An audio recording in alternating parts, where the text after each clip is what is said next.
La commune est l'échelon territorial préféré des Français. Que l'on habite un village, une ville, une campagne, une station balnéaire, une vallée, un quartier chic ou populaire, on habite une commune. Et surtout, on y vit. Pour qu'une commune soit vivante et accueillante, il faut qu'elle propose des services à ses habitants. Et pour financer ces services, comme les salles de sport, les écoles, l'entretien des routes, l'état civil par exemple, les communes bénéficient de ressources financières issues d'une part des impôts collectés auprès des habitants et d'autre part des dotations versées par l'État.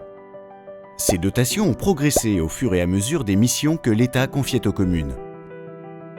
Jusqu'à présent, l'équilibre entre ces transferts de responsabilités et leur financement par l'État était à peu près respecté. Depuis 2 ans, l'État impose de nouvelles charges, mais diminue parallèlement les moyens des communes.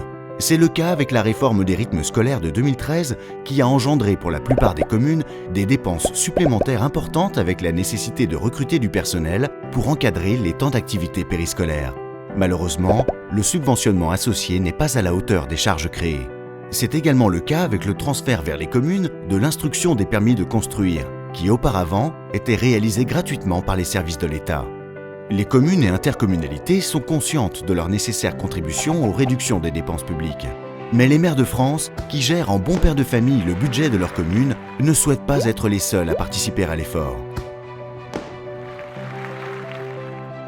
La baisse des dotations de l'État vers les collectivités locales, annoncée jusqu'en 2017, est difficile à assumer telle qu'envisagée pour la majorité des communes de France. Faut-il en arriver à des situations extrêmes en réduisant le nombre de piscines, de centres de loisirs, d'écoles, de restaurants scolaires, parce que l'on ne pourra plus assumer l'entretien ou les salaires des employés? Ce sont 30% des dotations de l'État qui vont disparaître dans les prochaines années. Si l'État ne revoit pas son projet, en échelonnant à plus long terme la réduction de ces dotations et en trouvant des solutions, les communes n'auront pas d'autre choix que d'augmenter considérablement leurs taux d'impôts locaux ou diminuer fortement leurs services. C'est impossible. L'Association des maires dénonce cet état de fait. Elle est d'accord pour inviter les communes et les intercommunalités à poursuivre les efforts, mais souhaite une collaboration réaliste avec l'État, afin d'éviter aux communes, aux intercommunalités de France et aux habitants d'être les victimes d'un changement radical qui s'annonce dès maintenant.